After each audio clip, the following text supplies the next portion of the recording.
नमस्कार दोस्तों, GNS news में आपका स्वागत है। हर उपयोगी जानकारी और काम की खबर से अपडेट रहने के लिए अभी सब्सक्राइब करें हमारे चैनल को और साथ में बेल आइकन भी प्रेस कर ले और वीडियो को ज्यादा से ज्यादा दोस्तों में शेयर करें। तो चलिए बढ़ते हैं खबरों की ओर।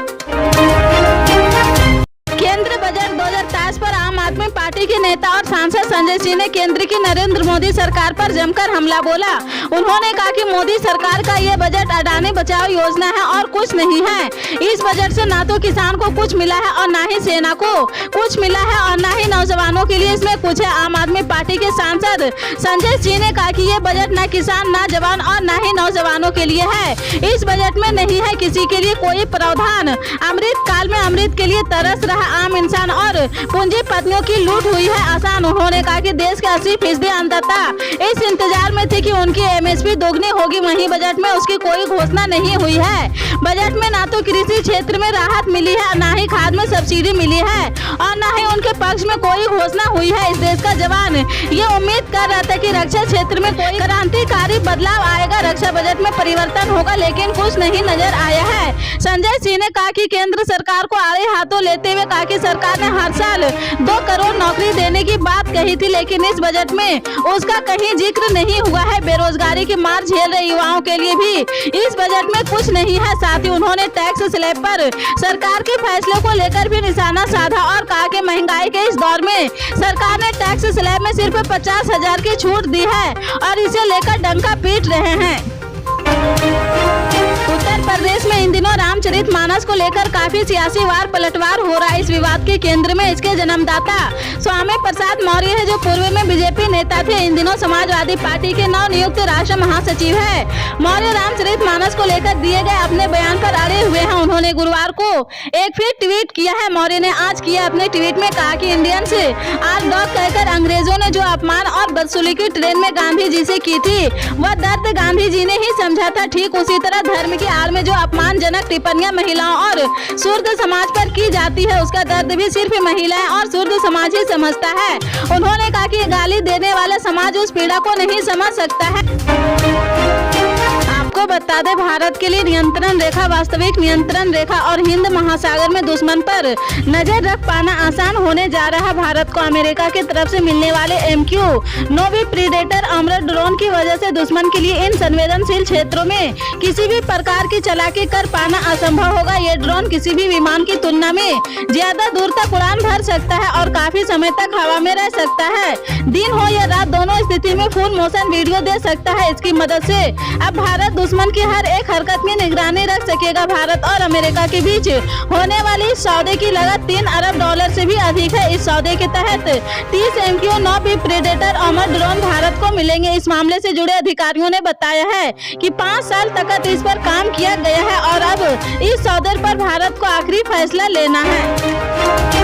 बिहार के उप मुख्यमंत्री और राष्ट्रीय जनता दल के नेता तेजस्वी यादव ने केंद्रीय वित्त मंत्री निर्मला सीतारमण द्वारा की गई बजटीय घोषणाओं पर निराशा जताते हुए बुधवार को आरोप लगाया कि केंद्र में सत्तारूढ़ भारतीय जनता पार्टी की सरकार ने एक बार फिर बिहार की जनता को धोखा दिया है। इस बीच बिहार के मुख्यमंत्री नीतीश कुमार ने बजट को लेकर पूछे गए सवालों पर कहा कि मैं इस बार बजट भाषण नहीं सुन सका हूँ क्योंकि मैं अपनी यात्रा में व्यस्त हूँ। उन्होंने बुधवार को सुपौल में अपनी यात्रा के दौरान संवाददाताओं से कहा कि बजट देखने के बाद मैं निश्चित रूप से इस पर टिप्पणी करूंगा। उप मुख्यमंत्री ने आरोप लगाया है कि प्रधानमंत्री नरेंद्र मोदी द्वारा किए गए वादे अधूरे हैं। उन्होंने कहा कि 2014 में जब भाजपा सरकार सत्ता में आई थी, तब नरेंद्र मोदी सरकार ने किसानों की आय दोगुनी करने का वादा किया था। उन्होंने 2022 तक 80 करोड़ नौकरियां रोजगार देने का वादा किया था। अब साल 2023 आ गया है, लेकिन उनकी जुमलेबाजी की आदत नहीं गई है। तेलंगाना में YSRTP प्रमुख YS शर्मिला ने मुख्यमंत्री के चंद्रशेखर राव पर बड़ा हमला किया है। उन्होंने कहा कि केसीआर मेरे साथ पदयात्रा करे और देखे राज्य के लोग उनके शासन में किस तरह पीड़ित है। उन्होंने कहा कि अगर राज्य के लोगों को समस्या नहीं होगी तो वह राजनीति छोड़ देगी। बता दें, तेलंगाना में इसी साल नवंबर में विधानसभा चुनाव होने हैं। ऐसे में YSRTP प्रमुख YS शर्मिला राजभर में लोगों की समस्याएं जानने के लिए पदयात्रा कर रही। उधर मुख्यमंत्री केसीआर ने कहा कि उनके राज्य में सभी खुशहाल है और किसी को कोई समस्या नहीं है। केरल में माओवादी माओवादियों को आत्मसमर्पण पर मुख्य धारा में लौटने के लिए प्रोत्साहित करने के लिए सरकार ने बड़ी घोषणा की है। पिनराई विजयन सरकार की ओर से कहा गया है कि आत्मसमर्पण करने वाले माओवादियों को पुनर्वास पैकेज के तहत घर दिया जाएगा। इस योजना के तहत सरकार ने हाल ही में मुख्य धारा में वापस लौटे एक माओवादी लिजेश उर्फ रामू के लिए घर बनाने का निर्णय लिया है। सरकार ने एर्नाकुलम जिले के कलेक्टर एवं पुलिस प्रमुख को रामू के घर के लिए उचित जमीन की तलाश करने का आदेश दिया है। बता दें, रामू ने कुछ समय पहले अधिकारियों के समक्ष आत्मसमर्पण कर दिया था। कोरोना वायरस को लेकर अमेरिका से एक चिंताजनक खबर सामने आई है। कस्टडी के दौरान साइंटिस्ट की टीम ने कोरोना के खतरनाक लक्षण वाले वेरिएंट के बारे में जानकारी इकट्ठा की है। खैर, गनीमत यह है कि वायरस का यह वेरिएंट किसी इंसान नहीं बल्कि जानवर में मिला है। सफेद पूंछ वाले हिरन में वैज्ञानिकों ने SARS-CoV-2 वेरिएंट पाया है। उत्तरी अमेरिका में हिरन को लेकर हुई स्टडी ने वैज्ञानिकों को भी चौंका दिया है। पहले यह वेरिएंट इंसानों में तेजी से फैला था, लेकिन अब यह इंसानों में नहीं पाया जाता है। विश्व हिंदू परिषद चुनाव आयोग से मिलकर समाजवादी पार्टी और राष्ट्रीय जनता दल की मान्यता समाप्त करने की मांग करेगा। संगठन ने कहा कि इन दोनों दलों के प्रमुख नेता स्वामी प्रसाद मौर्य और चंद्रशेखर ने हिंदुओं की धार्मिक भावनाओं को आहत किया है। चुनाव आयोग में एक राजनीतिक दल के रूप में मान्यता दिए जाने के समय सभी पार्टियों को इस बात की शपथ देनी पड़ती है कि वह संविधान की पंथनिरपेक्षता की भावना का सम्मान करेगा। लेकिन इन दलों के नेताओं ने हिंदुओं की धार्मिक पुस्तक पर अभद्र टिप्पणी कर अपने शपथ का उल्लंघन किया है और आरोप है कि यूपी में रामचरितमानस की प्रतियां भी जलाई गई है।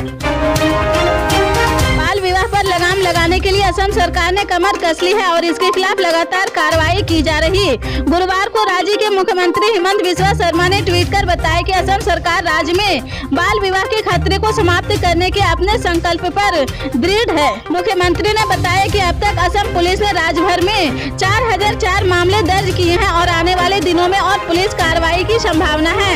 उन्होंने बताया सभी मामलों पर कार्रवाई 3 फरवरी से शुरू होगी, इसलिए सभी से सहयोग की अपील की जा रही है।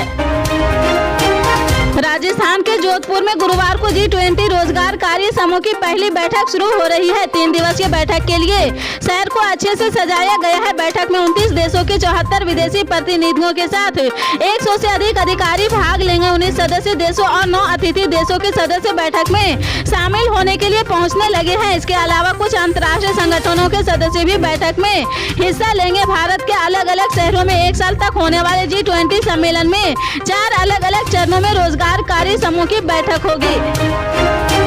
पाकिस्तान के खैबर पख्तूनख्वा प्रांत की राजधानी पेशावर के एक मस्जिद में विस्फोट से 100 लोगों से ज्यादा की मौत हो गई और सैकड़ों लोग घायल हो गए। इस हत्याकांड के बाद तालिबान के एक धड़े ने हमले की जिम्मेदारी ली थी, लेकिन बाद में TTP के मुख्य धड़े ने इसे किनारा कर लिया है। पाकिस्तान ने इसको लेकर तालिबान के खिलाफ उंगली उठाई है, लेकिन बाद में उसे तालिबान ने करारा जवाब दे दिया है।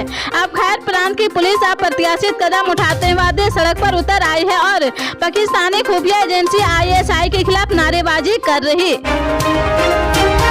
बिहार में खरमास समाप्त होने यानी 14 जनवरी के बाद से ही नीतीश कुमार मंत्रिमंडल के विस्तार को लेकर चर्चाओं का बाजार गर्म है। बिहार के उप मुख्यमंत्री और राजद के नेता तेजस्वी यादव ने इस पर विराम लगाते हुए कहा कि अभी ऐसी कोई चर्चा महागठबंधन में नहीं है। साथ ही तेजस्वी ने कहा कि बिहार मंत्रिमंडल में हिस्सेदारी बढ़ाने को लेकर कांग्रेस बराबर दबाव बनाए हुए है। इसमें जदयू के नेता उपेंद्र कुशवाहा को भी उप मुख्यमंत्री बनाने को लेकर चर्चा हुई है, लेकिन मुख्यमंत्री नीतीश कुमार ने इसे नकार दिया है। तेजस्वी यादव से जब पत्रकारों ने मंत्रिमंडल विस्तार को लेकर सवाल किया तो तेजस्वी ने पत्रकारों से प्रश्न पूछ दिया कि आप लोगों को ऐसी बातें कहां से मिल जाती है। उन्होंने कहा कि अगर आप लोग चाहते हैं तो विस्तार को लेकर विचार किया जाएगा। उन्होंने कहा कि अभी ऐसी कोई चर्चा नहीं है। वैसे यह तय है कि अगर मंत्रिमंडल विस्तार होता है भी तो जदयू कोटा से कोई मंत्री नहीं बनेगा। मंत्रिमंडल विस्तार में राजद और कांग्रेस कोटे से ही मंत्री बनाए जाएंगे। पल पल के अपडेट जानने के लिए जुड़े रहें आप अपने GNS न्यूज चैनल से। मिलते हैं अगली बड़ी खबर के साथ, तब तक के लिए जय हिंद।